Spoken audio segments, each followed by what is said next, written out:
साथियों, हमारे देश की प्रगति का सबसे बड़ा आधार हमारा किसान भी रहा है। चौरी चौरा के संग्राम में तो किसानों की बहुत बड़ी भूमिका थी। किसान आगे बढ़ेंगे, आत्मनिर्भर बने, इसके लिए पिछले 6 सालों में किसानों के लिए लगातार प्रयास किए गए हैं। इसका परिणाम देश ने कोरोना काल में देखा भी है।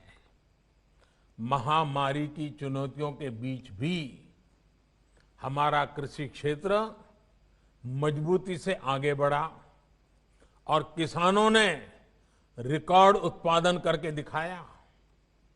हमारा किसान अगर और सशक्त होगा तो कृषि क्षेत्र में ये प्रगति और तेज होगी। इसके लिए इस बजट में कई कदम उठाए गए हैं। मंडियों किसानों के फायदों का बाजार बने, इसके लिए 1000 और मंडियों को इनाम से जोड़ा जाएगा।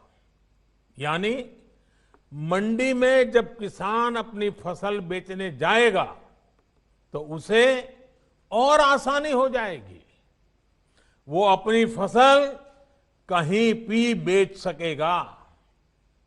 इसके साथ ही ग्रामीण क्षेत्र के लिए इंफ्रास्ट्रक्चर फंड को बढ़ाकर 40,000 करोड़ रुपए कर दिया गया है।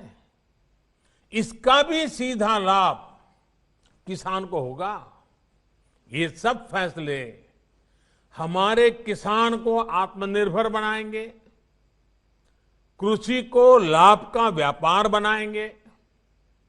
यहां यूपी में जो केंद्र सरकार ने जो प्रधानमंत्री स्वामित्व योजना की शुरुआत की है, वो भी देश के गांवों के विकास में अहम भूमिका निभाने वाली है। इस योजना के तहत गांव की जमीनों, गांव के घरों का कागज गांव के लोगों को दिया जा रहा है। जब अपनी जमीन के सही कागज होंगे, अपने घर के सही कागज होंगे, तो उनका मूल्य तो बढ़ेगा ही, बैंकों से बहुत आसानी से कर्ज भी मिल जाएगा। गांव के लोगों के घर और जमीन पर कोई अपनी बुरी दृष्टि भी नहीं डाल पाएगा।